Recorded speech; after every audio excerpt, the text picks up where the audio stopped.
Actually आज हमने topic लिया है ट्रायंगल एंड इट्स प्रॉपर्टी। ये क्लास 7 का टॉपिक है। तो ट्रायंगल क्या होता है ना कि ट्रायंगल एक्चुअली एक ऐसी फिगर होती है, क्लोज फिगर होती है कि जिसके 3 साइड होती है। तो 3 वर्टाइसेस होते हैं, 3 साइड होती है, 3 वर्टाइसेस होते हैं और उसमें क्या होता है कि 3 इंटरनल एंगल होते हैं, 1 2 3। तो ऐसी कौन सी भी फिगर कि जिसके पास 3 वर्टाइसेस है, 3 साइड है और 3 एंगल है, तो इस फिगर को क्या कहेंगे? तो इस फिगर को कहेंगे ट्रायंगल। दूसरा प्रॉपर्टी क्या है कि जो इधर ट्रायंगल होता है तो एंगल सम कितना होता है उसका एंगल सम होता है तीनों एंगल का, इंटरनल जो भी एंगल है उसका ट्रायंगल का एंगल सम होता है 180 डिग्रीज। ये दूसरा प्रॉपर्टी। तीसरा प्रॉपर्टी क्या है? मान लीजिए ये वर्टेक्स की बात करें, मान लो हम इस साइड की बात करें, तो इस साइड के अपोजिट में वर्टेक्स कौन सा है? ये वर्टेक्स है। तो अगर मैं इसको ऐसे जोड़ूं तो ये जो एंगल है इसको क्या कहेंगे? Opposite angle for this side. अगर हमने इस साइड को बोला ए बी, तो ये जो पॉइंट है सी, तो एंगल सी क्या हो जाएगा? एंगल सी हो जाएगा opposite to side A B. अगर मान लीजिए हमने ए सी को जोड़ा, ए और सी को जोड़ा, तो ये जो पॉइंट वर्टेक्स बी है ये उसके लिए क्या हो जाएगा? अपोजिट हो जाएगा। और ये जो एंगल है, अगर ये एंगल बी है तो ये एंगल बी ए सी के लिए क्या हो जाएगा? अपोजिट हो जाएगा। तो एक्चुअली जो भी ट्रायंगल होता है तो ट्रायंगल में एक्चुअली 3 साइड होती है। तो तीन साइड के लिए 3 अपोजिट वर्टेक्स होते हैं। 3 side will have 3 opposite vertices. तो एक्चुअली 3 अपोजिट वर्टाइसेस हो सकते हैं, या हम ऐसे भी कह सकते हैं अगर 3 वर्टाइसेस है तो इन 3 वर्टाइसेस के लिए क्या रहेंगे? 3 अपोजिट साइड रहेगी। हम ऐसा भी कह सकते हैं एक्चुअली, अगर मान लीजिए ये सिंपल फिगर है तो 3 साइड के अपोजिट क्या रहते हैं? 3 साइड के अपोजिट 3 इंडिपेंडेंट या सेपरेट एंगल होते हैं, 3 सेपरेट एंगल्स होते हैं। फॉर एग्जांपल अगर हम इसको ड्रॉ करके देखें तो ये हम देख सकते हैं, मान लीजिए अगर ए बी सी है, हमने ट्रायंगल निकाला ए बी और सी, ओके। तो ये मान लीजिए एंगल ए है, ये एंगल मान लीजिए बी है और ये एंगल सी है। तो एंगल जो ए है उसके अपोजिट साइड कौन सी है? तो उसके अपोजिट है साइड बी सी। एंगल अगर हम सी की बात करें, एंगल सी की बात करें तो एंगल सी के अपोजिट कौन सी साइड है? अपोजिट साइड है ए बी। और एंगल बी की बात करें तो उसके अपोजिट कौन सी साइड है? उसके अपोजिट साइड है ए सी। तो यानी 3 वर्टेक्स के लिए 3 सेपरेट साइड होती है, 3 साइड के लिए 3 सेपरेट एंगल्स होते हैं। और एक प्रॉपर्टी है ट्रायंगल की, मान लीजिए अगर आपने कभी भी ये ट्रायंगल ए बी सी बना है, मान लीजिए ट्रायंगल ए बी सी, इसको ऐसे लिखते हैं, ट्रायंगल ए बी सी लिख सकते हैं इसको, या ट्रायंगल आप इसको बी ए सी लिख सकते हैं, या इसको ट्रायंगल बी सी ए ऐसे भी लिख सकते हैं। तो आप पे डिपेंड है कि आपको उसको कैसा लिखना चाहते हैं। तो ये जो ट्रायंगल होते हैं ना, इसकी एक खास बात होती है कि अगर हम किसी भी 2 साइड की लेंथ, अगर हम इसको साइड लेंथ को ए कहते हैं, इसके साइड लेंथ को बी कहते हैं और इसके साइड लेंथ को सी कहते हैं, तो हमेशा क्या होता है? साइड लेंथ जो होती है ए प्लस बी हमेशा ग्रेटर देन रहेगी सी से, या बी प्लस सी की बात करें तो हमेशा ग्रेटर रहेगी ए से। अगर हम ए प्लस सी की बात करें तो हमेशा ग्रेटर देन रहेगी बी से। तो यानी कि अगर आपके पास कभी भी एक ट्रायंगल दिया है और उसकी 2 साइड अगर ऐड करके वो तीसरे साइड से अगर ज़्यादा नहीं आ रही है तो यानी कि वो ट्रायंगल क्या नहीं करेगा? तो एग्जिस्ट नहीं करेगा। तो ये इसकी मेन प्रॉपर्टी है। तो ये अदरवाइज हम ऐसे भी कह सकते हैं, अगर कोई भी अगर 2 साइड के अगर हम ये ले सब्ट्रैक्शन लेते हैं तो ए माइनस बी करें तो हमेशा वो छोटा रहेगा सी से, या बी माइनस सी करेगा तो हमेशा छोटा रहेगा ए से, और ए माइनस सी है तो हमेशा छोटा रहेगा वो बी से। हम ऐसा भी कह सकते हैं। तो एक प्रॉपर्टी उसकी है एंगल की। ट्रायंगल में मीडियन कंसेप्ट क्या होता है? मान लीजिए अगर हमने कोई एक ट्रायंगल निकाला ए बी सी, ये ए बी और सी ट्रायंगल निकाला, अगर ए वर्टेक्स है, अगर हम एक ऐसा लाइन खींचे कि जो बी सी को जाकर टच करे और ये बी सी को मान लीजिए इक्वल हिस्सों में तोड़ रहा है, तो अगर ये इसको कहाँ टच कर रहा है? ए डी, यानी कि ये जो सेगमेंट ए डी है वो बी सी को कहाँ टच कर रहा है? डी पे। तो ए डी क्या हो गया? ए डी हो गया मीडियन, ए डी हो गया median for segment B C. वैसे अगर मान लीजिए बी से अगर आप एक लाइन खींचे, सेगमेंट खींचे, और ये मान लीजिए यहाँ ई पॉइंट पे टच कर रहा है ए सी को, और ये एग्जैक्टली इसको दो इक्वल हिस्सों में तोड़ रहा है। तो ए जो हो जाएगा, तो ए क्या हो जाएगा, तो ए क्या हो जाएगा, मीडियन हो जाएगा सेगमेंट ए सी के लिए। अगर हम वैसे ही मान लीजिए अगर सी से कोई अगर निकालते हैं सेगमेंट और वो उसको मान लीजिए एफ पे कट कर रहा है, तो ए एफ जो है, तो ए एफ क्या हो जाएगा, अगर मान लीजिए 1 2 3 1 2 3, तो ये एक्चुअली ये क्या मान लो इक्वल हिस्से में तोड़ रहा है, तो ये हो जाएगा ए ही हो जाएगा, ए एफ हो जाएगा मीडियन किसके लिए, ए बी के लिए, सेगमेंट ए बी के लिए। तो यानी कि मीडियन क्या है, मीडियन एक ऐसी लाइन है कि जो अपोजिट जो उसकी साइड है, तो अपोजिट साइड को क्या करेगी, तो अपोजिट साइड को वो दो इक्वल हिस्सों में तोड़ेगी, तो इसको कहते हैं मीडियन। नेक्स्ट कंसेप्ट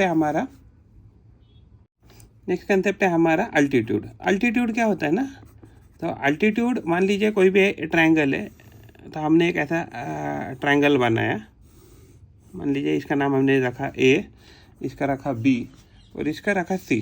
तो अगर ए से अगर हम कोई पॉइंट अगर परपेंडिकुलर अगर ए वर्टेक्स से स्टार्ट होकर अगर वो बी सी को टच कर रहा है, अगर मान लीजिए ऐसा कोई अगर परपेंडिकुलर हमने इसके ऊपर खींचा बी सी के ऊपर, देखिए ए से अगर आप कोई परपेंडिकुलर इसके बी सी के ऊपर खींच सकते हैं, तो वो सिर्फ एक ही परपेंडिकुलर खींच सकते हैं एट ए टाइम। अगर बी से स्टार्ट होने वाला और ए सी के ऊपर अगर आप एक परपेंडिकुलर खींचेंगे तो कितना हो जाएगा, एक ही खींच सकते हैं। सेम टू सेम कैसे कि अगर सी से स्टार्ट होने वाला और ए बी पे आने वाला कितने परपेंडिकुलर खींच सकते हैं, तो एक ही खींच सकते हैं।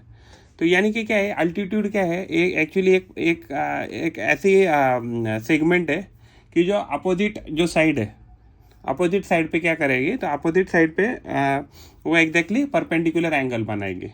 तो अल्टीट्यूड क्या है, जैसे फॉर एग्जांपल अगर हम इसको नाम दे मान लो डी, ई और एफ, तो ए डी क्या हो जाएगा, A D is perpendicular to B C, वैसे ही B E perpendicular to A C हो जाएगा इस केस में, एंड सी एफ किसको परपेंडिकुलर हो जाएगा, तो ए बी को परपेंडिकुलर हो जाएगा।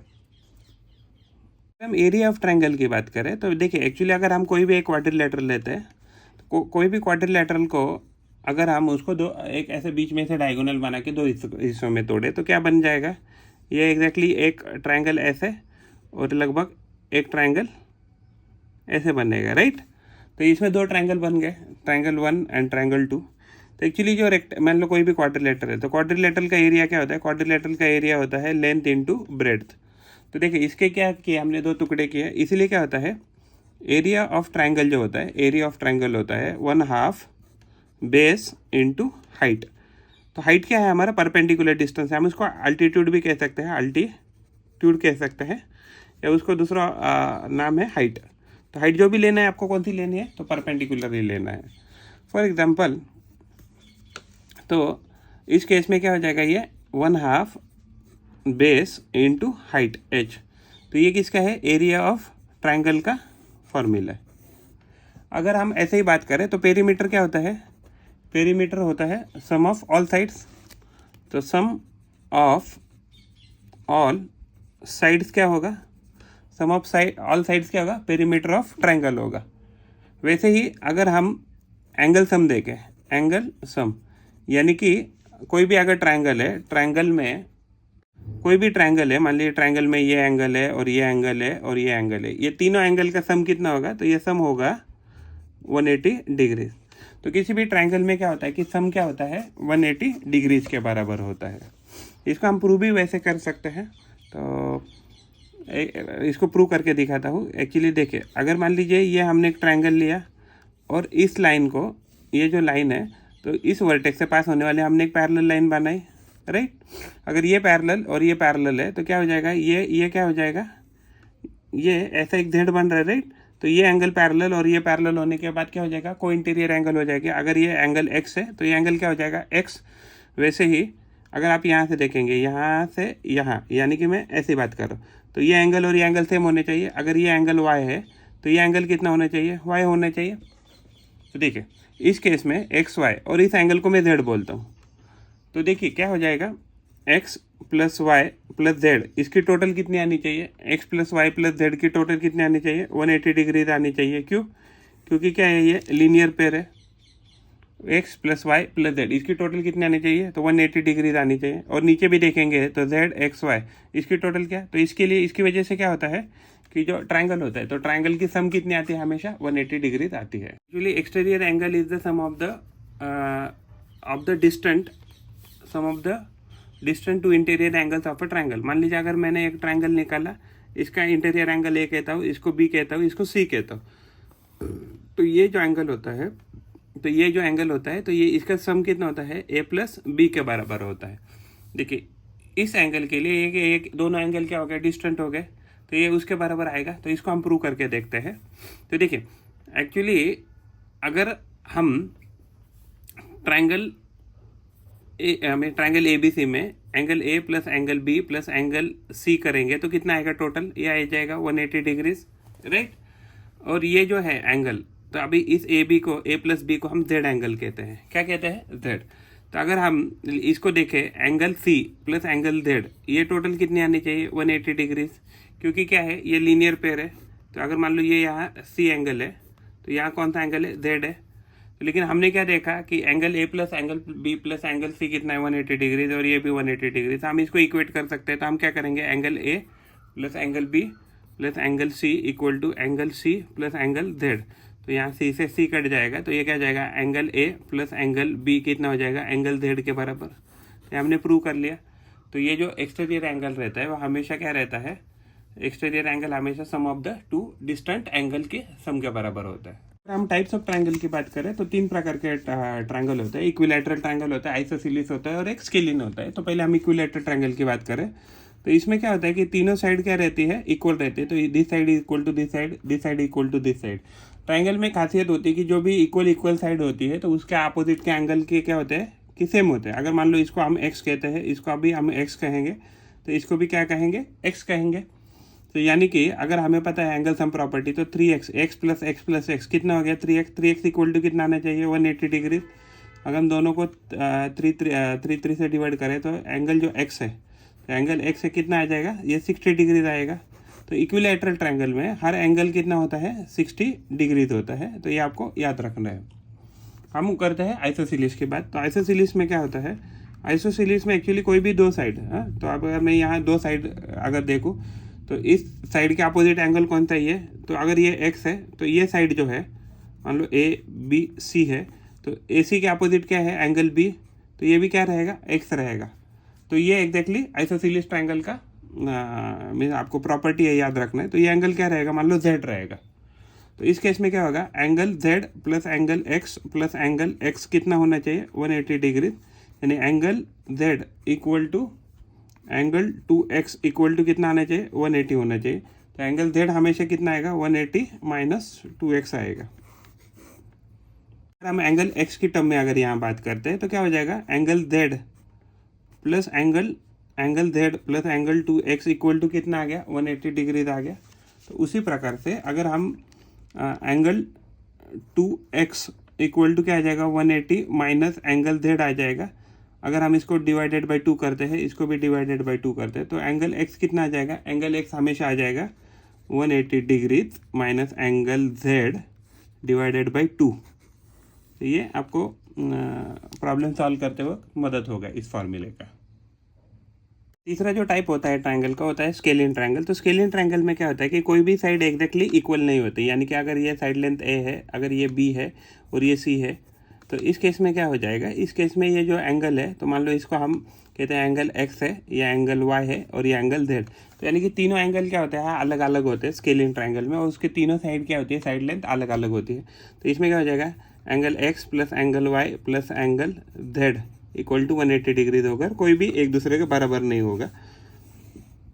तो ये स्केलिन ट्रायंगल है। आइसोसेलेस ट्रायंगल में क्या देखा हमने, दो साइड इक्वल है, और इक्विलैटरल ट्रायंगल में हमने देखा कि तीनों साइड क्या है, इक्वल है। इसके बाद क्या होता है कि इसमें एक पाइथागोरस का थ्योरम लगता है। तो अब अगर पाइथागोरस थ्योरम किस में लगता है, सिर्फ राइट एंगल ट्रायंगल में।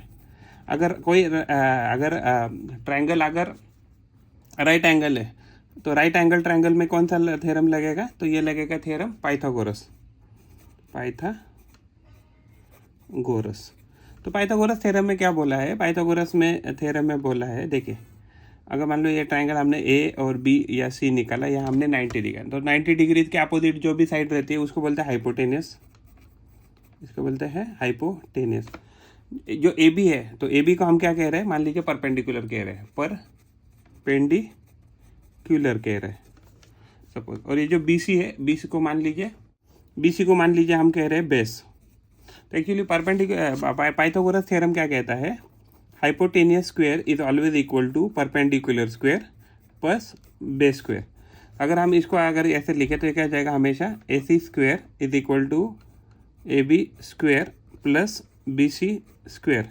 तो ये हमेशा प्रूव होगा कभी अगर ये आपका ट्रायंगल जो है वो राइट एंगल ट्रायंगल है, यानी पाइथागोरस थ्योरम आपको कहाँ लगेगा, सिर्फ आपका राइट एंगल ट्रायंगल में लगेगा। फॉर एग्जांपल अगर मैं इसके केस में अगर मान लीजिए एक केस देखें, अगर मान लीजिए ये एंगल मान लीजिए ये आपकी साइड 5 है, ये अगर 4 है, तो ये आपको एंगल ये साइड पूछा है कितना है सपोज।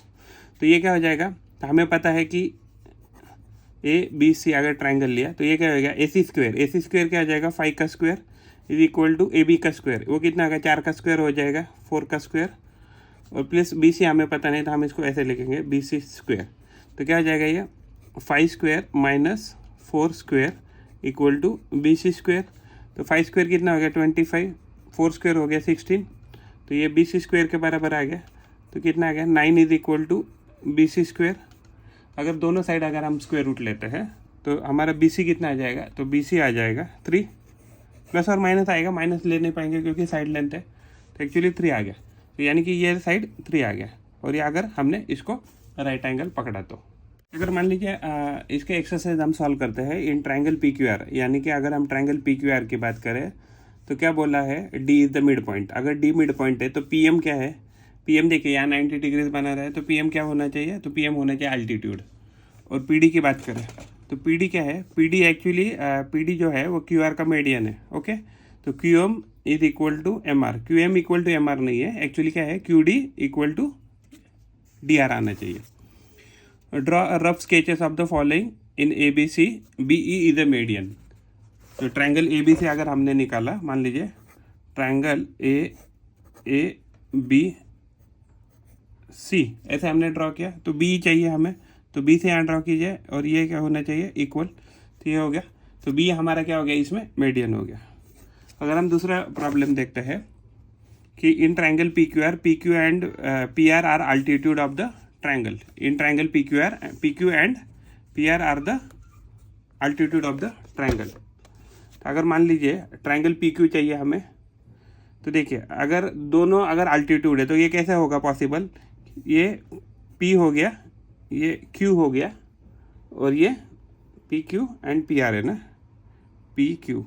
तो एग्जैक्टली थोड़ा सा गलत हो गया ये। तो एक्चुअली इसको क्या करना चाहिए, इसको हमें लिखना चाहिए, यहाँ लिखना चाहिए पी, इधर लिखना चाहिए पी, यहाँ लिखना चाहिए क्यू, और यहाँ लिखना चाहिए आर। अभी सही है, ओके। तो देखिए यहाँ क्या है 90 डिग्री बन रहा है, तो ये क्या हो गया, पी क्यू भी क्या हो गया, अल्टीट्यूड बन गया, और आर क्यू या क्यू आर ये भी क्या हो गया, अल्टीट्यूड हो गया। तो अगर दो अल्टीट्यूड है यानी कि वो कौन सा एंगल होना चाहिए, राइट एंगल ट्रायंगल। अगर मान लीजिए इसके एक्सरसाइज हम सॉल्व करते हैं इन ट्रायंगल पी क्यू आर, यानी कि अगर हम ट्रायंगल पी क्यू आर की बात करें तो क्या बोला है, D is the mid point. अगर डी मिड पॉइंट है तो पी एम क्या है, पी एम देखिए यहाँ 90 डिग्रीज बना रहा है, तो पी एम क्या होना चाहिए, तो पी एम होना चाहिए अल्टीट्यूड। और पी डी की बात करें तो पी डी क्या है, P D actually P D जो है वो क्यू आर का मीडियन है, ओके। तो Q M is equal to M R, Q M equal to M R नहीं है, एक्चुअली क्या है, Q D equal to D R आना चाहिए। Draw rough sketches of the following in A B C, B E is a median. तो triangle A B C अगर हमने निकाला, मान लीजिए ट्रायंगल ए बी सी ऐसे हमने ड्रॉ किया, तो बी चाहिए हमें, तो बी से यहाँ ड्रॉ कीजिए, और ये क्या होना चाहिए, इक्वल। तो ये हो गया, तो बी हमारा क्या हो गया, इसमें मीडियन हो गया। अगर हम दूसरा प्रॉब्लम देखते हैं कि in triangle P Q and P R are altitude of the triangle, in triangle P Q and P R the altitude of the triangle. तो अगर मान लीजिए ट्रायंगल पी क्यू चाहिए हमें, तो देखिए अगर दोनों अगर अल्टीट्यूड है तो ये कैसे होगा पॉसिबल, ये पी हो गया, ये क्यू हो गया, और ये P Q and P are है ना, पी क्यू। तो एग्जैक्टली थोड़ा सा गलत हो गया ये। तो एक्चुअली इसको क्या करना चाहिए, इसको हमें लिखना चाहिए, यहाँ लिखना चाहिए पी, इधर लिखना चाहिए P, यहाँ लिखना चाहिए Q और यहाँ लिखना चाहिए R। अभी सही है। ओके, तो देखिए यहाँ क्या है 90 डिग्री बन रहा है, तो ये क्या हो गया PQB क्या हो गया, अल्टीट्यूड बन गया, और RQ या QR ये भी क्या हो गया, अल्टीट्यूड हो गया। तो अगर दो अल्टीट्यूड है यानी कि वो कौन सा एंगल होना चाहिए, राइट एंगल ट्रायंगल। तो एक्चुअली देखिए जो एक्सटीरियर एंगल होता है, एक्सटीरियर एंगल ट्रायंगल, तो ऑब्ट्यूज एंगल ट्रायंगल जो होता है, तो उसमें जो अल्टीट्यूड होता है तो ये हमेशा कहाँ आएगा, तो आपके ट्रायंगल के बाहर आएगा। और अगर आपने मान लीजिए एक्यूट एंगल लिया, एक्यूट एंगल ट्रायंगल, तो acute angle triangle, acute angle triangle क्या होगा, एक्यूट एंगल ट्रायंगल ऐसा ट्रायंगल हो जाएगा कि जिसमें ऑल एंगल्स क्या है, लेस देन 90 डिग्री थे। अगर हम लेते हैं ऑब्ट्यूज एंगल ट्रायंगल, तो ऑब्ट्यूज एंगल ट्रायंगल क्या हो जाएगा, वन एंगल कितना हो जाएगा, मोर देन 90 डिग्रीज। ओके, तो मान लीजिए अगर मैं ऐसा कुछ ट्रायंगल निकालता हूँ जो 90 से ज़्यादा है, तो ये जो एंगल है 90 से ज़्यादा है, तो अगर हम इसको नाम देते हैं ABC, तो ये क्या हो जाएगा, ये ऑब्ट्यूज एंगल ट्रायंगल हो जाएगा। तो जो एक्यूट एंगल ट्रायंगल होता है उसके हमेशा जो भी अल्टीट्यूड रहेगी कहाँ रहेगी, एंगल ट्रायंगल के अंदर ही रहेगी, it is inside the triangle.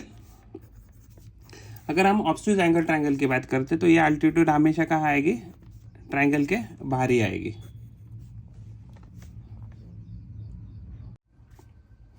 अगर हम आइसोसेलेस ट्रायंगल की बात करते हैं तो आइसोसेलेस ट्रायंगल में क्या होता है कि अगर हमने वर्टेक्स ए से मान लीजिए सेगमेंट बी पे अगर मान लीजिए एक परपेंडिकुलर डाला कि जो उसको इंटरसेक्ट कर रहा है एट पॉइंट डी, तो यानी कि क्या हो जाएगा कि AD जो है तो एक अल्टीट्यूड बन जाएगा ट्रायंगल ABC में, और एग्जैक्ट और क्या हो जाएगा, एक्चुअली ये मीडियन भी की तरह काम करेगा, यानी कि जो AD है वो BC सेगमेंट के लिए कैसे काम करेगा, एज अ मीडियन, यानी कि BD इज इक्वल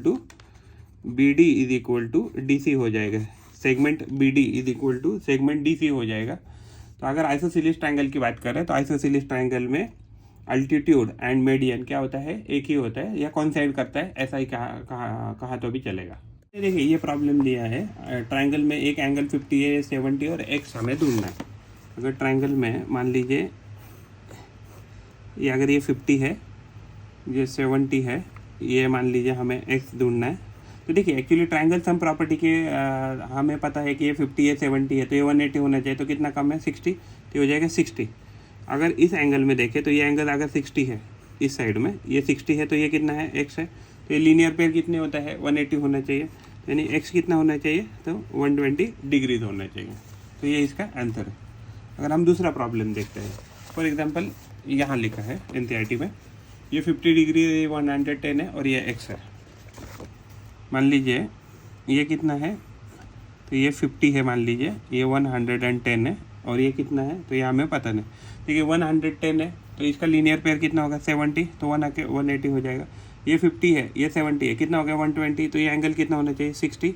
तो यही तो हमें ढूंढने को लगाया था कि x जो है, x कितना आ जाएगा, 60 डिग्री आ जाएगा। ठीक है, हमने यहाँ प्रॉब्लम लिया, अगर ये 65 डिग्री है और ये 45 डिग्री है, तो कितना आ गया 110 डिग्री, तो ये 110 डिग्री एक्सटर्नल एंगल बनना चाहिए, और ये लीनियर पेयर है, तो ये कितना आना चाहिए, तो ये 70 डिग्री आना चाहिए, राइट। अगर मान लीजिए अगर हम इसकी बात करें तो इस ट्रायंगल में हमें 30 दिया है, ये 40 दिया है, तो ये कितना आना चाहिए 110 डिग्री। अगर ये 110 डिग्री दे तो ये जो बाहर का एक्सटर्नल एंगल है वो कितना आना चाहिए 70 डिग्री, क्योंकि ये इसके बराबर आना चाहिए।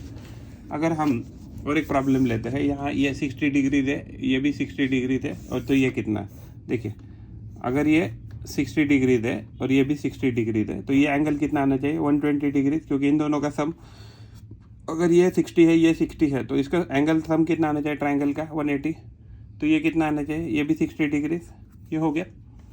और एक प्रॉब्लम लेते हैं, अगर ये 50 डिग्री दे, ये 50 डिग्री दे, तो ये एंगल कितना होना चाहिए। अगर मान लीजिए ऐसा एक्सटेंड किया, ये 50 डिग्री दे और ये भी 50 डिग्री दे, तो ये इसका सम कितना आना चाहिए इधर 100 डिग्रीज। अगर ये 100 डिग्री दे, ये तो ये कितना आना चाहिए 80 डिग्रीज, क्योंकि ट्रायंगल का एंगल सम कितना आना चाहिए 180। हाँ, अगर मान लीजिए हमने तीसरा प्रॉब्लम लिया, ये 30 डिग्री दे, ये 60 डिग्री, तो हमें ये ढूंढना है। मान लीजिए हमने ऐसा निकाला समथिंग, अगर ये 60 डिग्री है, ये 30 डिग्री है और ऐसे एक्सटेंड किया, तो ये एंगल कितना आना चाहिए 90, क्योंकि इसका सम आना चाहिए। तो ये 30 है, 60 है, तो ये कितना है, ये भी 90 आना चाहिए। हम प्रॉब्लम लेते हैं कि यहाँ ये 50 डिग्री दिया और ये 115 डिग्री दिया। देखें ये क्या दिया है, ये दिया है हमें 50 डिग्री, ये कितना दिया है 115 डिग्री। अगर ये लीनियर पेयर है तो कितना होना चाहिए, 180 होने के लिए 15, ये 20, ये 65 होना चाहिए।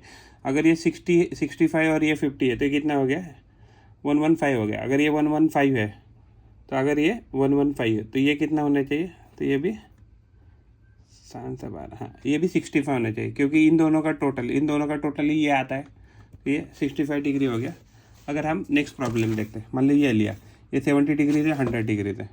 तो मान लीजिए ऐसा कुछ तो ट्रायंगल दिया है, ये 70 डिग्री है और ये अगर 100 है, ये 70 है, ये 100 है, तो ये 70 है, ये 70 है और ये 100 है। अगर ये 100 है तो ये कितना हो जाएगा 80 हो जाएगा। 80 और 70 150 हो गया, तो ये कितना आना चाहिए 30 डिग्री, राइट। अभी ये प्रॉब्लम करते हैं, इसमें कितना दिया है 150 दिया है, 125 दिया है और ये कितना दिया है, तो ये 90 डिग्री दिया है। तो अगर मान लीजिए हमने ऐसा ड्रॉ किया, तो यहाँ एक्चुअली हमें दिया है 125 और ये कितना है 90। अगर ये 90 है तो इसको 125 करने के लिए कितना होना चाहिए 35। अगर ये 35, ये 125 है तो ये हो गया 30, तो ये 55 डिग्री आना चाहिए। इन दोनों का लीनियर पेयर कितना आना चाहिए 180 डिग्री आना चाहिए। ठीक है, हम ये प्रॉब्लम लेते हैं, यहाँ 60 डिग्री दिया, ये 180 दिया और हमें एक्स निकालना है। हमें क्या निकालना है, एक्स निकालना। देखिए अगर ये मान लीजिए 120 डिग्री दिया है, तो यानी कि इसका सम कितना होना चाहिए इन दोनों के बराबर, इन दोनों एंगल के बराबर। तो ये 60 है तो ये भी कितना आना चाहिए 60। अगर ये 60 है तो ये कितना होना चाहिए 60 डिग्री। नेक्स्ट प्रॉब्लम है, अगर ये 30 डिग्री दे और ये एक्सटर्नल एंगल 80 दिया है, तो हमें एक्स निकालना है। तो कैसे निकालेंगे, ओके। तो अगर ये 30 दिया है और ये कितना है 80 है, तो इन दोनों का सम कितना आना चाहिए 80 आना चाहिए, तो ये 50 आना चाहिए। अगर ये 50 है, ये 30 80 है, तो ये कितना आना चाहिए 100 हो गया। हम अभी ये प्रॉब्लम करते हैं, यहाँ 35 दिया है, यहाँ 75 दिया है। देखिए यहाँ 35 दिया और यहाँ कितना दिया 75। अगर ये 75 तो इन दोनों का टोटल, इसका और इसका टोटल, तो यानी कि ये 40 आना चाहिए। अगर ये 75 है तो ये कितना हो जाए 75 बोल तो 80 हो गया, 5 ऐड करे तो 80, तो 105 हो गया।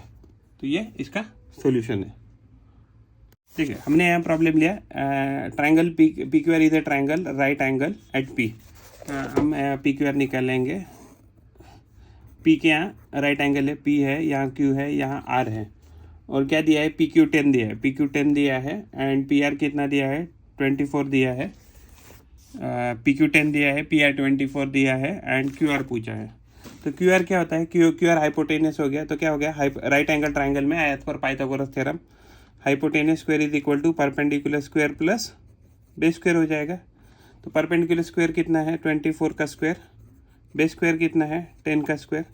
तो ये कैसे कर सकते हैं 24 का स्क्वायर करना पड़ेगा ना, तो 24 इंटू 24 24 96 9 14 8 7 576 हो गया। अगर ये 576 है तो ये कितना हो जाएगा 100।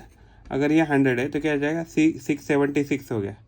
तो अगर 676 है तो मेरे ख्याल से ये 26 का स्क्वायर होना चाहिए। तो 26 मल्टीप्लाइड बाय 26, 2 2 4 3 36 12 12 24 27 2 676। तो यानी कि ये किसका स्क्वायर आ रहा है, तो 26। तो हाइपोटेनस कितने आ गए 26। तो यहाँ हमारा आंसर है, ये हाइपोटेनस आ गई 26।